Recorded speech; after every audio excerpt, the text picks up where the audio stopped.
Hello,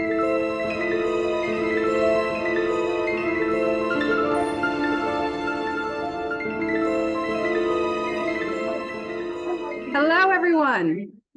Welcome to Hollins University. I am Dr. Elizabeth Gulemba. I am the director of the graduate program in children's literature and illustration at Hollins University here in beautiful Roanoke, Virginia, in the United States. We've got quite a lot of people visiting from around the world. They're in the waiting room, or actually, I think they've come in from the waiting room. It is my great pleasure to introduce the introducer for today's talk, Ellen Kushner, a wonderful fantasy author and longtime friend of Terri Windling, is going to give us an introduction. Come on up, Ellen. Thank you. So we've got double trouble today, everybody. It's Mary Jane Begin, who is an illustrator who's been working on illustrations for Terri's book. And I want to introduce people to her and then to Terri. So beginning with MJ, as we call her, Mary Jane Begin, an award-winning children's book author and illustrator and teacher, significant teacher. Here in Roanoke, she serves as our beloved chair of illustration in the MFA for Children's Literature, which is now called the MFA for Children's Art and Literature. I always get this wrong. Anyway, you can look it up at Hollins University. But she lives in Rhode Island, where she is senior critic and internship advisor for the illustration department at the Rhode Island School of Design, which you will often hear referred to as a RISD. You need to what? No, okay. You're still letting people in? Okay, now it's being like, show me to do that, or? Okay. So we're as far as Rhode Island, and even now, while Mary Jane Begin is down here teaching in the Blue Mountains with me and some other friends, her beloved partner back home in Rhode Island is hard at work building her dream art studio up there, but more on that later. MJ lectures, teaches, creates workshops, exhibits her artwork around the globe, teaches online courses for LinkedIn Learning and creativelive.com. She's done commercial work for Celestial Seasonings. Is that a tea box? I need to find out which one. She's had one-woman shows everywhere from Books of Wonder Gallery in New York to Storyopolis in LA to the Design Society in Shenzhen, China. This must be because she won a huge children's literature award from China for her utterly charming picture book, I Could Die, about the childhood of the Wind in the Willows characters. It's called, and it's in English as well, yeah, Willow Buds, The Tale of Toad and Badger. I've seen some pictures from it. It's wonderful. In fact, at a talk that she gave earlier this year, where I saw these pictures, she said that The Wind in the Willows was one of her heart books. And it's always a question of, how many illustrations does The Wind in the Willows need? So she came up with this wonderful idea of doing the willows as buds. And another one of her heart books turned out to be Terri Windling's The Woodwife. And here is how I found out, because this is one of those stories you cannot make up. So my wife, Delia Sherman, and I come down to Hollins to teach fantasy and writing every couple of summers. And the last time we were here, which was right before COVID, you meet the other teachers, and I'm sitting at the welcome dinner with this gorgeous woman. And for some reason, we're talking, and I say, oh, well, my friend Terri Windling does blah, blah, blah. And she said, Terri Windling? Did she write a book called The Woodwife? I'm like, yeah, have you read it? She said, it's the book I was reading on the airplane on my way down here, and I love it. So that was kind of chill making. And she proceeded to do one big painting, which you saw as the ad for the webinar. It was the first one she did. It's called Thumper, and she's already won awards for that painting from American Illustration, the Society of Illustrators West, and the 3x3 International Competition. Thumper is one of the most lovable of the strange magical characters that populate Terri Windling's book. So for people who need an introduction to Terri Windling, I don't even know where to begin. We've been friends since our very early days of publishing, before many of you were born. She's a writer, she's an illustrator, she's a fine artist, she's a poet, she's a mentor. Quote the official bio for her that's up online for her upcoming stint as guest of honor at the big World Science Fiction Convention in Glasgow, Scotland in August. I hope to see some of you there. Terri Windling is a beloved writer, editor, artist, and folklorist. who has written over 40 books and received 10 World Fantasy Awards, the Mythopoeic Award, the Bram Stoker Award, and the Safwa Solstice Award, in addition to numerous prestigious shortlists. Her work, her own work, ranges from the fictional to the academic, all revolving around the magical and the fantastic. We got together in the early 80s when we were both New York editors, and she was discovering fantasy writers like Charles DeLint, who have really changed the face of modern fantasy. She created the groundbreaking fairy tale series of books and fairy tale anthology retellings with Ellen Datlow, with whom she also did the year's best fantasy and horror series.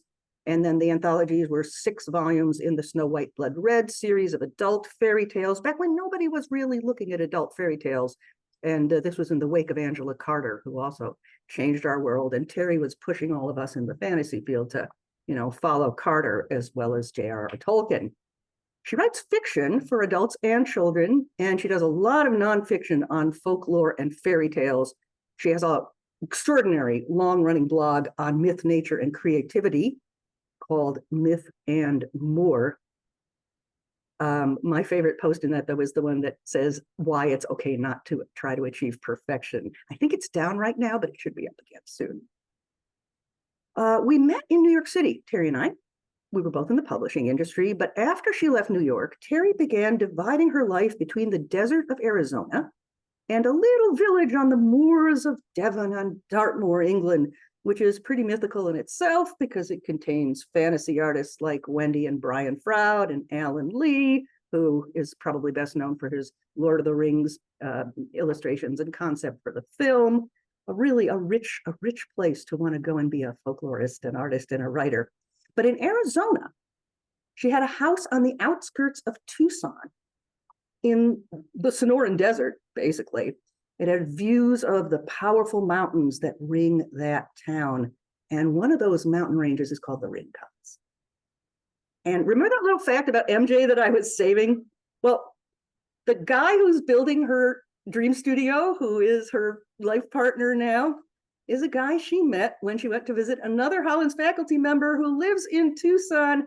And he turns out to have grown up with the Rincons himself, which is where a lot of the magic in Terri's book is set. So we have this extraordinary gathering of people who might never have met but did. And I'd like to turn things over to MJ and Terri.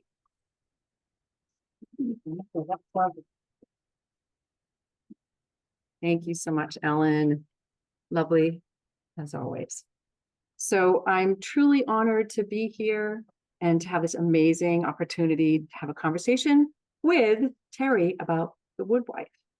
So what I will be doing is first screen sharing, so we can look at the slides of some of the images that I made here. Start from the beginning. Here we are. Okay. Now, for this all to make sense, I need to travel back into my personal history and unearth the timeline of this unusual creative endeavor that landed us here today, that Ellen just referred to. More than 15 years ago, maybe it's 10, a dear friend of mine handed me a hardbound copy of The Woodwife and simply said, "You need to read this." It became one of my all-time favorite books, and I cherished it. But I did have to give it back because it was hers. So I bought another copy. But then in 2019, I visited the Sonoran Desert in Tucson, Arizona, where this amazing novel takes place, to attend the wedding of my dear friend Lisa Frostino, former director of our program here at Hollins and current chair of literature. Her wedding took place outside, so hence the requirement to wear cowboy boots. And she said, "MJ, no high heels." And that turquoise, that's actually Wolf's boots. And I'm in the upper corner with the brown boots. The experience awakened in my memory of the book, and having never visited the actual desert, it gently nudged me to read the book again. I reread the book, and on rereading it after being in the desert, I saw the spirits Terri described crystallize in my mind. I resisted the temptation to make the paintings I could so clearly envision for quite a long while. My pragmatic brain made no sense of this endeavor, as it was just feeling like, okay, that's not practical. But there was a kind of a nudge, that I felt. And then 2020 hit, and that changed everything. It took time, it took trust, but I finally decided to follow my muse along this particular spiral and give over to this dream space. In 2022, I made this first drawing of Thumper. I then transformed her into the mixed media and oil painting shortly thereafter. I shared this image on Instagram and Facebook, and our dear Ellen told me to keep going when I considered bringing out other characters and bringing them to life. She brought this initial painting to Terri's attention as well. That little nudge encouraged me to dive in deeper and bring more characters to life. Now, here are the drawings and paintings currently on exhibition in our faculty show at the Eleanor Wilson Museum here at Hollins University, on view until September 22. So I'll start with the Night Mage in graphite pencil and the Night Mage in mixed media, who was finished on Sunday. My students know this. And he is actually with us today in the room. I don't know if you can see in the tiny, we'll leave him there to hang out with us. That's the Night Mage. And the Wind Mage and graphite pencil. And I'll mention all of the characters are based on real people. The first one was the Night Mage is my partner, the man building the Dream Studio. And the Wind Mage is my son, Liam. I didn't feel there was enough boy or a young man in this, so I redid it. This is mixed media. And the Wood Mage and graphite pencil is also sitting in this room, Ashley Wolf. I haven't painted her yet. The Root Mage is based on my mother, and her name is Ruth. She's the root of everything I made. The Flood Mage, graphite pencil. That's my daughter. And then here she is in color. These paintings are large, for me, quite large. You'll see them in the show. So now I'm going to stop screen sharing and just share this. As a result of my fascination, or dare say it, an obsession with the characters in this book, I humbly asked Terri Windling if she would be open to answering some of the questions that emerged from this visualization of her words. I have some questions that I would like to ask. And after she's answered, if anyone else in the audience, either physical or online, wants to ask a tangential question or question related, that would be great. And after that, we can open up questions to everybody. Okay. So with that, I'd like to start asking questions of Terri, and maybe I can switch the view so we can see Terri. And you said gallery? Here we are. There she is. Hi, Terri. So first question is, in The Woodwife, you've developed such a strong sense of place. The environment takes on the qualities of a character itself. Can you tell us more about how this developed and how it influenced the personifications of the spirits, mages, and beings in the book? Well, for me, The Woodwife is a summation of everything I felt and read and saw and experienced when I moved to the desert. I went to the desert almost by accident through a long chain of circumstances that I won't go into here. And when I originally went there, I was recovering from an illness and was going to stay with a friend and had no interest whatsoever in the desert, rather like Maggie Black in the book. And when I got there, I just thought, this place is weird. You know, like, friends love it, but I'm not exactly sure why. All of my orientation was toward everything on the East Coast, green, mossy woods, or else over here in England, where I make my life now, you know, roses and old English fairy tales and the folk music and folklore of the British Isles.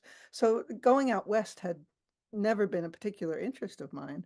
And I went out to Tucson, and because I was recuperating from an illness, I stayed there for quite a few weeks. I think it was a couple of months all told. And over that time, the land, all I can say is the land seduced me. I just, like Maggie in the book, you know, the spine which kissed my eyes, and suddenly I could see it in a whole different way. I could see its colors. I could see the life it held. And I just fell in love with this landscape and determined to move there immediately, basically. I was already committed to moving to Dartmoor at that point from Boston and New York, but I could only live here 6 months a year. So I needed a winter home, which was going to be Boston. But once I fell in love with the desert, I thought, all right, the desert's going to be my winter home. And I was there going back and forth between the two countries, half a year here, half a year there, for 18 years. Oh, And the woodwife grew out of my just love affair with the desert. Once I was there, I read everything about its natural history and actual history that I could. I went on long, long wilderness hikes with friends in the desert. I got involved with all kinds of different communities in Tucson. And everything I learned from this extraordinary group of people funneled into the book, the folklore, the history, the mix of cultures, Hispanic, Native American, Anglo, and everything else that makes the Sonoran Desert so unique. And I started reading for the first time this folklore that I'm a folklorist by training, but all my folklore training was with Eastern America and Western Europe. I knew a lot about fairies in the Great British Isles, but I didn't know very much about Western folklore. And I wanted to find out if there was the equivalent tradition of supernatural spirits. And here and there, you can pick up spirits in Hispanic tales, in Native American tales that have similar qualities, but there wasn't anything exactly like the British fairy tradition. So I decided to invent it. thankfully. So I don't know if there are any other questions. Okay. I would add that a big part, you asked how that became, how that turned, that interest in the land turned into characters specifically. Mhm. This is a difficult thing to talk about because it's all these years later, and issues of cultural appropriation are ones that we think carefully about now.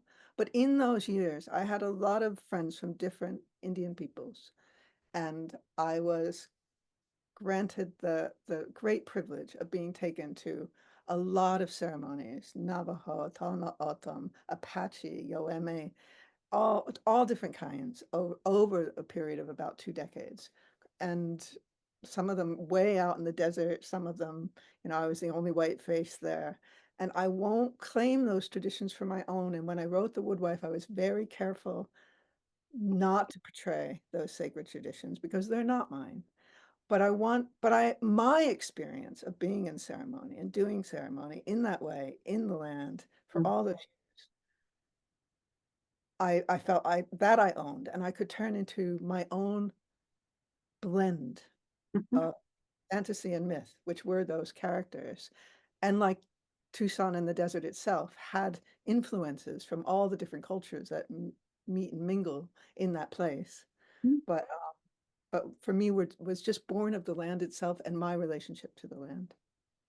In illustration, we refer to that as a mashup, when you take two different things or juxtaposition, you juxtapose them, you put them together, and you create something new. And that's what I felt like I was doing visually with these characters, bringing animal and human and figuring out where they were. What was that in between? Thank you. That was great. Well, so the next question for you is about the artist, one that Ellen mentioned. To my understanding, two very well-known artists influenced the Woodwife: fantasy illustrator Brian Froud and Spanish surrealist Remedios Varo. As a huge fan of both these artists, I'm deeply curious how each of them inspired your writing. Brian is a dear friend of mine who lives just up the road here with his wife Wendy here on Dartmoor. And I had, even before I moved to Dartmoor, I already had a friendship with him and a working relationship doing folklore research for some of his fairy books. So I I was very immersed in the fairy tradition that Brian beautifully portrays in his wonderful books, and also turned into film, the films Labyrinth and The Dark Crystal. There was a point in the early 90s when Bantam Books and a book packaging company wanted to put together a series of books that were little novellas based on of stories by fantasy writers based on Brian's very magical art. And the idea was that these stories would be by 4 different writers from the field: Charles Dillon, Patricia McKillop, Midori Snyder, and me. And and they would be based in different parts of North America, not here in England where Brian's from. And I was to write the desert novella. So Brian did a whole series of art, and the four of us writers got together and squabbled over who got what pictures and took them away. And I did a very rough version of a novella. Charles DeLint's book was published. Patricia McKillop's book was published. Um, I was the editor for the series as well. And they didn't sell. That was a time when nobody wanted to read novellas. There weren't ebooks yet. It was a really hard sell, and for a number of reasons, including that, the publisher canceled the series before Midori and I completed our work. And it was a tragedy at the time. Best thing that could have happened, because this little book that had been squeezed into a series format and didn't want to stay there was suddenly mine again. And I tore it apart and turned it into something that was mine, which is The Woodwife. And thank God that happened. But that's why Brian so permeates the book. I didn't want to take him out because his art had been such a influence on the original story that I wanted to keep that echo there in honor of him. Remedios Vero is a Mexican-American surrealist who, with her great friend Leonora Carrington, are two real heroes of mine. Not only because their art is absolutely stunningly gorgeous, but their lives are fascinating, and they embody something we don't talk about enough as far as I'm concerned, which is women's friendships and women's friendships in the arts and the way that impacts one's life and one's art. Because in my world, so much of what I do because of my women friends. I am who I am because of my women friends. So I love these two women who very much impacted each other. And Ana Novara, I saw her art. She's based on Remedios Vero, but is also slightly different from her. Vero and Leonora Carrington were Europeans who ended up in Mexico because of World War II, when Hitler was going after the surrealists. And my character, Ana Novara, is a Mexican woman who hangs out with that crowd and becomes a painter herself. So I needed her to be not Remedios and have her own life. But I see her art, I see Novara's art as being very similar to Remedios. So it's been a fascinating experience to see it. And I also have glimpses of my characters in some of those early novella drawings that Brian did. And then you came along, Mary Jane, and did this work that was completely different than both those things. And yet I absolutely recognize my characters in them, which is fascinating to me. That's actually was one of my questions. How can you have these things both sit in your brain, these two different, like the version that you imagined or drew or made, and then sitting next to that, something that someone else made? How do they coexist in your mind, if you can describe that? Well, don't we all do that? I mean, don't we all imagine, have pictures in our minds when we read books of what the characters look like, what the world looks like, what, if the characters are artists, what their art looks like, and then somebody illustrates it, and sometimes your initial response is, oh, that's not what it looks like, because it's not what's in my brain. But then you let it in and go, oh, but it could be that. I mean, those two things, for me, all these things can sit side by side. As long as they're true, as long as true to the spirit of the text. Sometimes you see illustrations, you can go, God, no, that is not. At least that's not the book I'm reading when I read that story. That's your version of the story, which is miles away from anything that I know that book to be. But I didn't have that with your work, MJ. I looked at it and was startled and went, oh, hadn't seen them quite that way because I was so focused on Remedios's art, but they were true. They were so true that now I have to admit I see them more that way than I see them like Remedios. Papers. Thank you. That yeah, you've just made my day, my month, my year. That's amazing to hear you say that. Because in my imagination, it's not moments from the story that I illustrated yet. It's moments of, I asked the characters, would you let me paint you? And so these are meant to be like classic portraits. And so that they allowed me. And that's why the wind mage eluded me. He wouldn't let me paint him. And Crow will not still. Crow, he's resistant. So I hope I find a way, and Trickster. he's a trickster. Yeah. So yeah, I was gonna, that's a really interesting answer, and I'm pleased. I'm really interested to hear that you have that much ritual relationship with how you created the characters, because that is similar to how I write when I get this kind of method material. It doesn't feel to me like a story that I'm imposing on the page, but something I'm asking for and pulling out. And I write things down. It's like, is this, I keep asking, is this the story? Right. Is this the character? And you can go a few pages in and go, oh no, this isn't it. I have a mystical relationship with writing when I'm writing fantasy. And it sounds like you have, I may be putting words in your mouth, but it sounds like you too. It's for this particular project, which was inspired by desire. I spoke to him and I would say, is this right? And I would know when it was not quite right and say, okay, you want your eyes to be greener. Okay. Oh, the light has to be stronger. I literally had a conversation in my head with the night mage, and every step of the way, it's been a conversation and a listening with them out of the paper, out of the page with the paint. It's a unique experience. I've had experiences like it, but never like this. And I credit you to that. I was reading someone recently, and I can't pull who it was out of my brain. It could have been Ann Patchett, but I'm not 100% sure. Saying, oh, that's a load of guff about characters run off. Maybe it wasn't her. I may be maligning her. Somebody I was reading recently. It's a load of guff that characters, write themselves, and that they take the story in ways they don't go. You, the writer, control the story. And the entire time, even though this person who I can't remember was someone I respected, I was practically shouting at the book, no. Sometimes characters really do take on a life of their own, and they tell you who they are, and they tell you where the story needs to go. I believe it. So in regards to the night mage, this is something that really interested me. The description of the spiral figures was heavily throughout the text. It was heavily influencing the text. The night mage actually has spirals on his cheeks, although you probably saw it in the slide. You didn't describe that, but I imagined he would have that. Can you give an explanation about the meaning of the spiral in the novel, and how does it bear any relationship to the Tohono O'odham symbol known as the man in the maze? I'm actually wearing those earrings, right? Well, it does bear relationship with the Tohono O'odham symbol. I've spent a lot of time with Tohono O'odham friends, and I'm very fascinated by that whole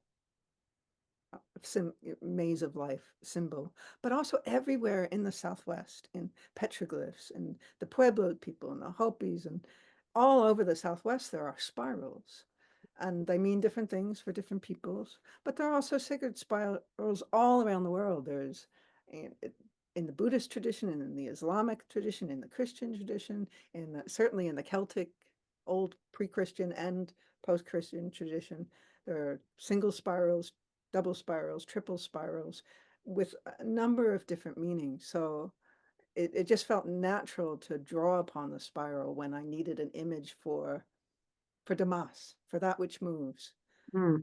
The spirituality in the book is a mishmash of a lot of things, because I didn't want to betray teachings that were not mine. I didn't want to just show, oh, this is the O'odham way of thinking, or this is the Dine way of thinking. But in a lot of Southwestern cultures, there is that common idea that the sacred great spirit, whatever you call it, is that which moves, which is breath, it is movement. And I brought that into my own version of desert spirituality. And the spiral was a real symbol of that. I can't tell you exactly how the spiral magic works, because there are more books in this sequence, and I'm deeper into it. So That'd be a spoiler alert there, I think. Well, okay, so you don't have to. I kept reading and thinking, somehow I think I know what it means. Do I know what it means? Am I understanding what it means to you, Mary Jane? The spiral was like several layers. One layer was that spiral meant time and the continuity of time, of life and death, and that these creatures did not have the kind of sentimental view about these things as humans in terms of life and death. It's just part of the natural order of things. So I saw the spiral that way, but I also saw the spiral as a kind of finding your own pathway through that time and being an individual on this. So it's both universal and individual. And I would see those two things kind of coexisting. That that chimes with what I was trying to evoke. There's also an interesting, there's a kind of spiral in Pueblo and other symbolism where it's a double spiral, the two spirals and kind of twined together, which is a symbol of relationship and Oh, wow. relationships of all different kinds. Mm. And I certainly saw in my mind's eye the characters that on them as well. Mm. Everything is in relationship with everything else in that desert world that I was creating. Mm. You know, stones and the stone people and the land people, the water people, all the different elements are all you know, related to us, and they're all, I mean, that goes across so many of the indigenous peoples of the Southwest, have that sense of all my relations, we're related to all things. Mm. I wanted to bring that in because Mm. that's a belief I have, and certainly the very tricky spirits in this book have. But those spirits are also very grounded in my long study of fairy lore over here in Britain. Mm. And I have a lot of that kind of tricky, dangerous quality. You can't have excitement without a little danger, right? So the other question I would ask you is, and this just fascinates me, Maggie sees beings flicker between transitory states of animal and human. And I'm going to read one of the passages that I think most clearly identifies it for anybody who hasn't read the story. It says here, she picked him up gently, or she picked him up gentle, nestled in a towel. Maggie stared at the creature. She saw human arms, small human hands, bony little legs, one crushed and bandaged. The pointed face had a ringtail's eyes, human chin and cactus spines instead of hair. Maggie swallowed. There's a little space, some more words, but then Maggie swallowed, searching for her voice. She could see the creature both ways, as a ringtail cat and as something else from Cooper's poems or Anna's paintings or the land of the surrealist dreams. Transformation, it's what captured my imagination when envisioning each of these characters I've drawn so far. Can you speak to the idea of transformation and its significance to you? It's my favorite thing about myth and folklore fairy tale. I'm always drawn to the stories that are about all the stories that in one way or another are about transformation, the transformation of your life or the transformation of your family or your community. But those ones that are specifically about shape-shifting transformation, I've been fascinated with since I was an animal obsessed kid. Because I want to shift. I want to know what it's like to be in an animal shape. And so I've always, whatever culture's lore I'm studying, I've always gravitated to those animal stories. And then I paint as well, and my paintings are almost always combinations of human and the animal. And a lot of what I gravitate toward in writing is combinations of human and the animal. It's symbolic to me of of our connection to the wild, to the wilderness around us, to the wild in ourselves, to the other, the mysterious other. It's connected to the whole animal bridegroom tradition of Beauty and the Beast and Selkie tales and all these wonderful stories of how we approach the other. And sometimes that approach works and the marriage or the love affair or the magic is successful. And sometimes it isn't, and there's a rupture, and the Selkie wife returns to the sea, and the beast turns back into a boring prince. And Mm. I, I like the place where there's still the beast, where animal and human meet. Mm. It's also symbolic of, you know, myth and fantasy and fairy tales is all metaphor. You know, we transform all through our lives. We wear different shapes for every different person in our family, in our friendship circle. We wear a different skin because we're slightly different. over the course of our lives, we take on different roles, we become different people. And I think transformation tales are a really good way of talking about that. This book was so much about Maggie having lost a sense of who she was, being in a marriage to a very dominant man who she just lost who she was, even though she's quite a strong character. And it was the part of the story was about her shifting through all the different shapes and roles she wears and finding her core again, which was poetry. Which, of course, she's a poet, and she had lost that. Yeah, it was tricky in illustrating, and I read the passages in yellow markered my paper bound book and made little notes and kept seeing, where do I land the vision of this character? How far animal, how far human, and can I land that sweet spot in between where they're entirely both? And drawing after drawing to get that. And sometimes it's not quite there, and other times they're there. And so it was the most challenging thing and the most exciting thing. Now that you say that, I can see how challenging that would be, because in the book they are always flicking back and forth. You never see them just assume a shape and keep it for very long. They're always the pull of the animal, the pull of the human shape. And it hadn't occurred to me before you said that, how hard it would be to pick just one place on the spectrum to pin down and say, that's this character. But in your pictures of the owlboy, yeah, it's interesting. You've shown him in different shifts, different spectrum of the shift. Well, I thought about that too, that even with Crow, I would have to show all the variations of Crow, because Crow really changes in very distinctly different forms. So that's what makes him challenging. He's a beautiful man. He was wearing a coyote head. He's wizened. He's all these different things at all these different moments. So I have to put him aside because he won't let me paint him yet. But the others often let me see their in-betweenness because I asked. And I had to draw them out, literally had to draw it to get to those spaces. But Thumper was hard, but Thumper was gentle. Thumper let me go right to the, and that's my daughter. And yeah, Thumper brought me into the story. So thank you. That was a good answer. I do have one more question. Oh, go ahead. I just want to say that I've been asked a number of times why I've never illustrated it. And that may be part of the reason why I wouldn't, in my mind, I can see them so clearly. First of all, I'm not sure I have the skill to pin down exactly what I see. So that would be frustrating. But also that, yeah, how to capture that shifting.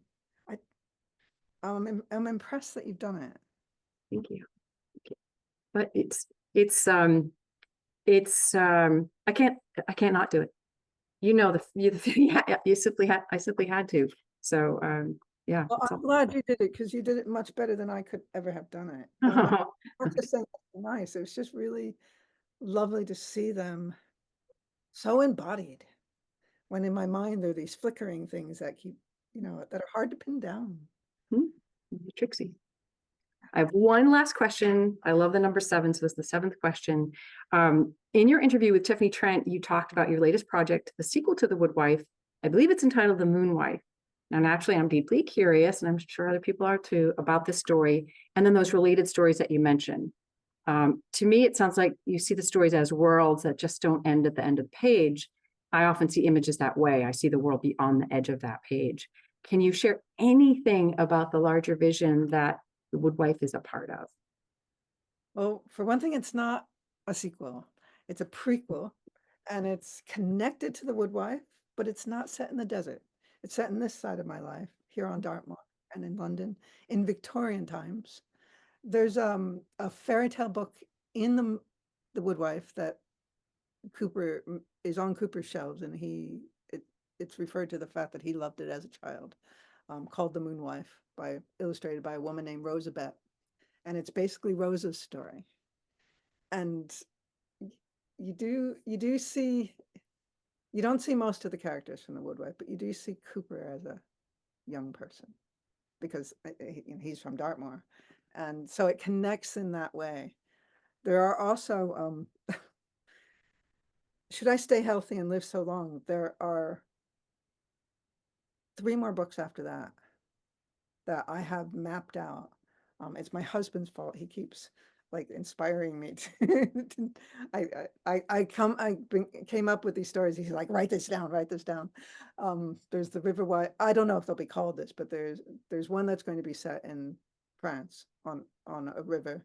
There's one that's going to be set in Scotland by the sea, and one that is going to be set in New York City by the Hudson. And they all take places, they're all connected. They all involve women and art, which is the central theme of The Woodwife for me. And they all involve fairies and spirits and spirals and time. And so I have to write a whole hell of a lot faster to get them all done, but it is a sequence rather than Sequel. yeah, because each one stands alone, but there are interconnected characters if you're familiar with the other stories. Because I love it when writers do that. Some of my favorite writers do that, and I love it. It's delicious. Where everything's part of the same world. Same. Wow.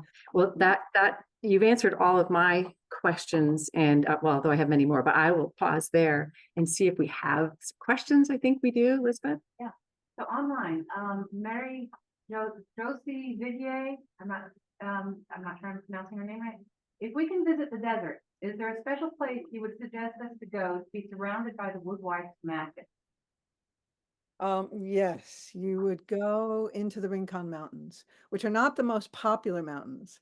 Usually when people visit Tucson, they go either out to the Tucson Mountains in the west, where the Desert Museum is, which is well worth going to, or they go to the big mountains in the north, the Catalinas, where you can go hike up Sabina Canyon, and it's very, very beautiful.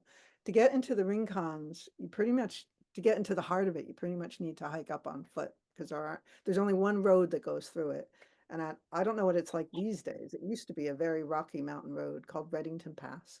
But if you drive up there, you'll see where I imagined this old dude ranch that all those characters live at. That's made up. But if you just get yourself up to the top of Reddington Pass, you'll be in woodwife territory.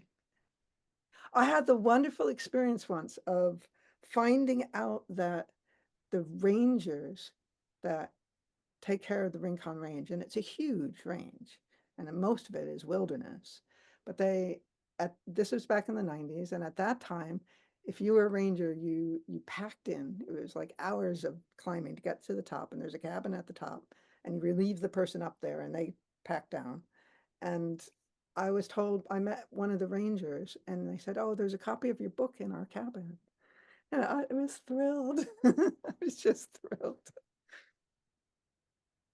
We have another question from Frankie Williams. Asks, hi, Terri. Was there a specific inspiration source for you when creating and building the character of Thumper? And what did Thumper represent for you? Well, first of all, I have a real connection. I mean, I just love rabbits and jackrabbits and hares and their myths and legends. So there was going to be a rabbit girl in this book. There's just going to be. Also, when I was talking about how the original novellas came out of drawings by Brian Froud, he had done this beautiful little drawing of a rabbit girl that I grabbed before anybody else could have it.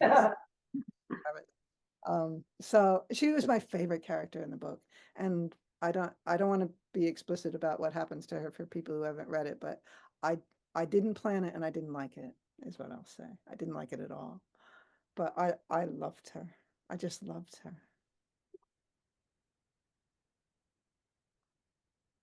Does anybody in the room have questions? Okay. I was just going to throw in, can people hear me, or how does this work? Can you hear, Terri? Yeah. Okay. I was just going to throw in that there is one woodwife adjacent story that exists that you can buy from Terri, actually. Terri, can you mention that? Yeah, it's called The Color of Angels, and I wrote it for Ellen and Delia years ago for an anthology they edited called The Horns of Elfland, which is now sadly out of print, about fantasy and music. And it's about, if you've read The Woodwife, you know that Maggie Black has a best friend in England who's a printmaker named Tatiana, and it's about Tat's life in England. And it's either a very short novella or a very long short story. And it is available as a little ebook from Amazon. And it's yeah, it's about this side of the world, but you get to learn a little more about what Tat's life is like. And And I'd like to do more stories about. This has been a recent thought. I had thought I would not go back to those characters except around the edges of the other novels, particularly since the other novels are set in different time periods, so you wouldn't see them as those characters anyway. But recently oh, this is your fault, Ellen. You were saying, as you often do to me, why don't you write more short fiction? And I always say, oh, I don't have ideas and I don't have time. And then I was out walking my dog one morning after we'd had this conversation, and I suddenly had just a slew of ideas. Well, I want to know where some of those characters from the Woodwife are now. Like, what's Dora? How are Dora and Juan now? You know what? And if I have time and energy, I think I would like to go back to the desert now and see what they're like all these years later. And the nice thing about the Tatiana story, the Tat story, is that it's also about a woman who's an artist trying to find how she can stay herself or stay an artist. I mean, that in a way is a theme through, I think, all these books. Well, it's very much a story about being an artist living with a disability, which is something that I wrestle with because I have a lifelong health disability. Hers is different than mine. She has MS, and I got the details of what that was like to live with through friends who have MS, sadly. I live with, I've had cancer, and I live with things that are the result of having had cancer. So they're different experiences, but the same experience of how do you create when writing, painting, all these things takes energy. It takes stamina, more stamina than people who don't do creative work for a living realize, because you are sitting in a chair and think we must be sitting with our feet up, eating bonbons and dashing it off. But it takes an enormous amount of physical stamina to create passionately from the heart. And if you have a body that fails you time and time again, how do you remain an artist? What does that do to you? And so it's a story about Tat losing, because MS is a progressive disease. She's a printmaker. She needs her strength. Her strength is going. And what that is like for her, both as an artist and as a fiercely independent woman who doesn't want to have to be helped by other people. And so that's what that story is about. And it's shamefully the only time I've ever written about disability. And because I believe that we need to have more disabled characters in fiction, it was sort of alarming to me to realize I'd only ever done it the once. So I'd like to write about Tat and other characters like that again. A lot of what I write, though, is about using magic and fantasy as a way of doing two things: showing the way we have relationship with the land we live on, which in fantasy you can do by literally turning the land into characters, into spirits. But also it's about our relationship to creativity too. And by creativity, I don't just mean writing and painting. We're all creative in so many different ways. We're creative. We use language to tell stories in conversation to our family and friends. We cook, we create families, we create communities. There's so many ways that we serve the muse. There's so many ways that we get in touch with that numinous quality of inspiration. And I'm fascinated by that. And I'm fascinated by the way we can use the magic of the fantasy language to, if not talk directly about what happens when you create, because like all true magics, you can't pin it down exactly. You can at least like circle around it and get closer to it through these myths and metaphors and the poetic language that fantasy allows us to use. Mm-hmm. Another question? Yes, we've got some online questions. Coraline Hammond has asked, "Hi, Terri. Hope you are doing well, and thank you for doing this talk tonight. I have two questions. The first one is about the shapeshifters. I read about Navajo's beliefs on what they call skinwalkers, who are basically, evil beings taking the form of animals or persons by killing them. Do the people from the native tribe you knew back in the desert have the same beliefs? I was wondering about the correspondence between shapeshifters and skinwalkers. Well, I had friends in a number of different tribes, including the Diné, the Navajo.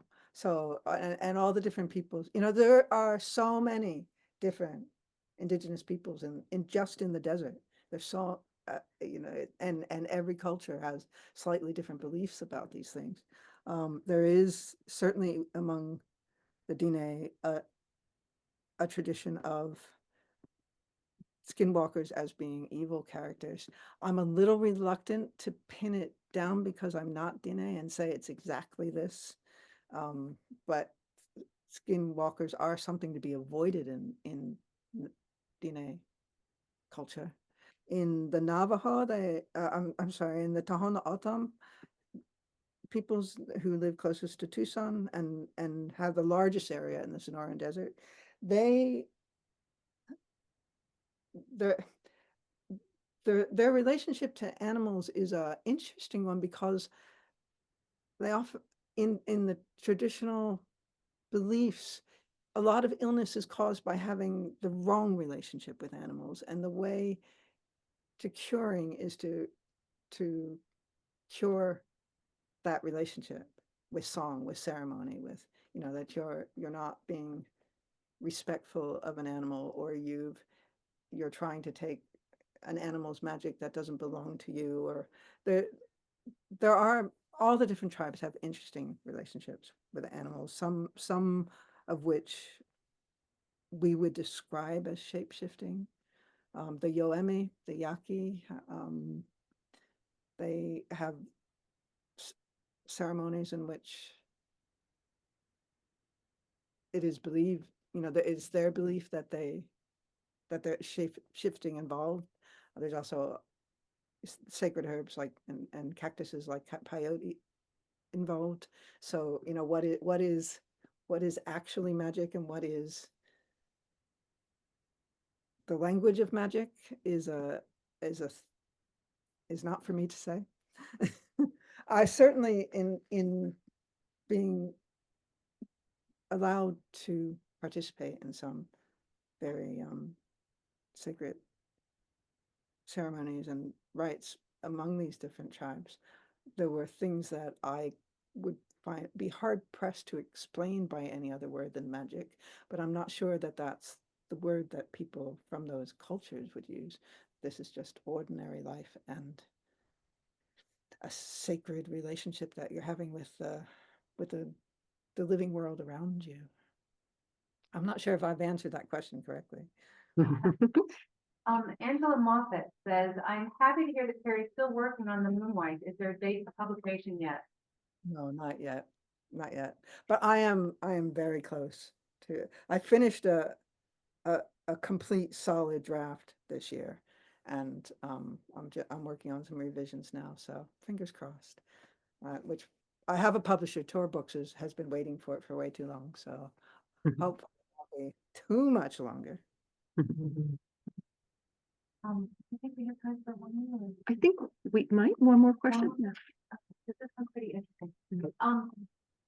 About Cooper's letters, just wanted to know how you came about the idea of incorporating them in the story.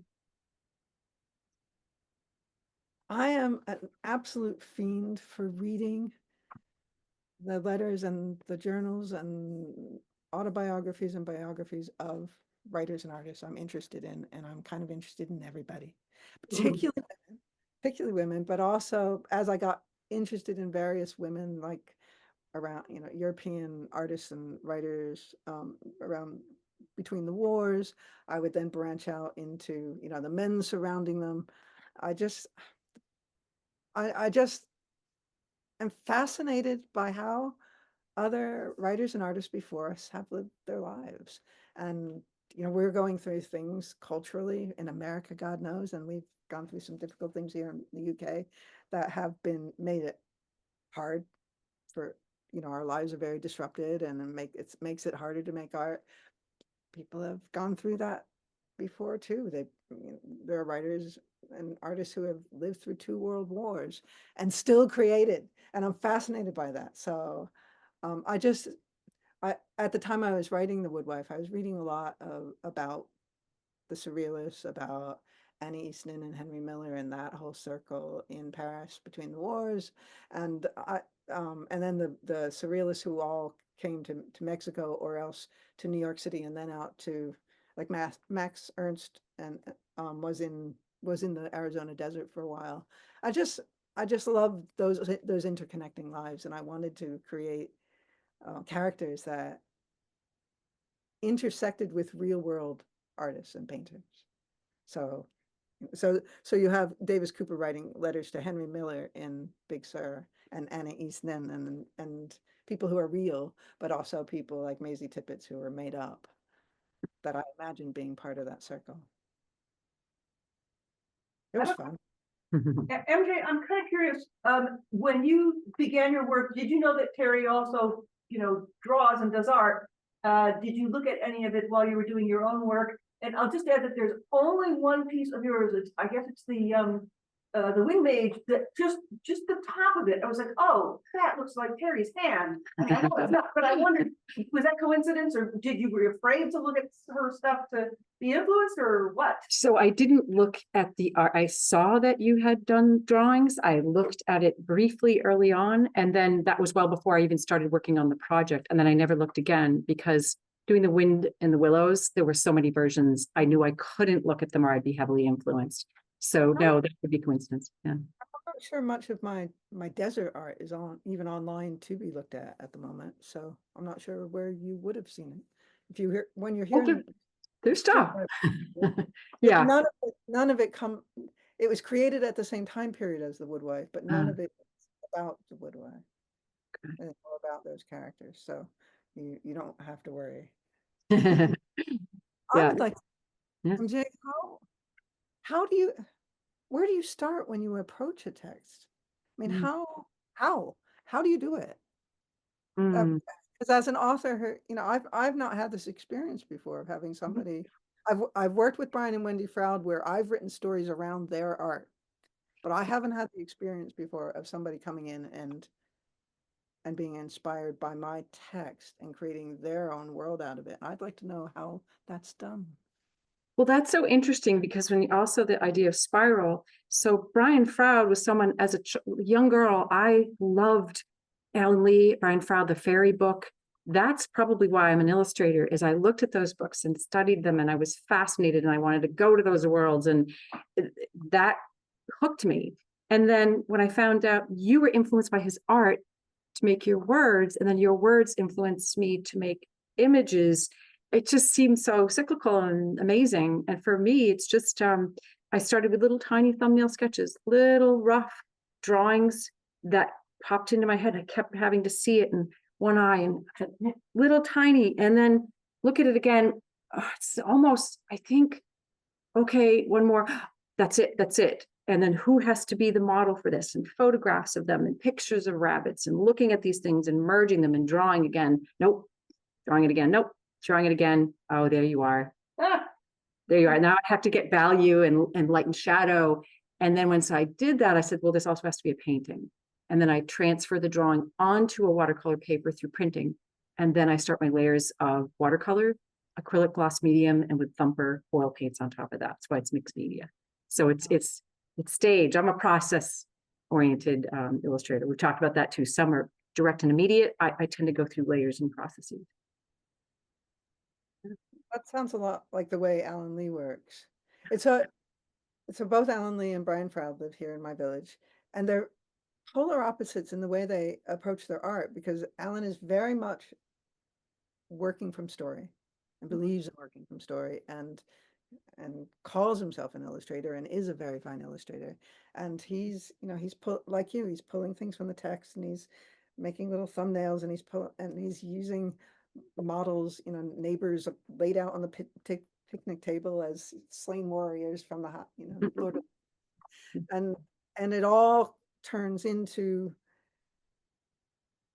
Middle Earth, even though those of us who live in Devon know that Okay, those trees are Dartmoor. They're not Oxfordshire where Tolkien was. Those are Dartmoor trees. Mm. But Brian will not illustrate. Brian just has a vision and he paints. And when there are words that are attached to his stories, it's because the writer has come in afterwards and said, I will give these pictures words. But he's not interested in finding himself in another person's vision.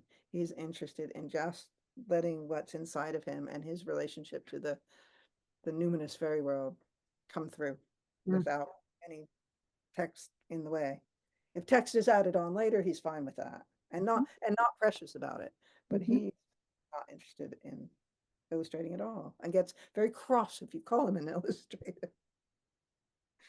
Well, so we've hit our time. It's exactly 2:00 and we should give Terri a wonderful round of applause. I'm going to show you who's been watching.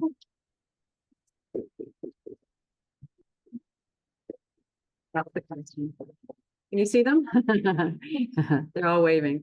So Terri, thank you. This was on a personal level. This was just, I feel like I've just been given an amazing gift and you've shared this with all of us. So thank you so much for being gracious and lovely and inspiring. Thank you. Thank you so much for inviting me. It's been, a real honor to watch the work you're doing, MJ, and a real honor to come and talk to you about it.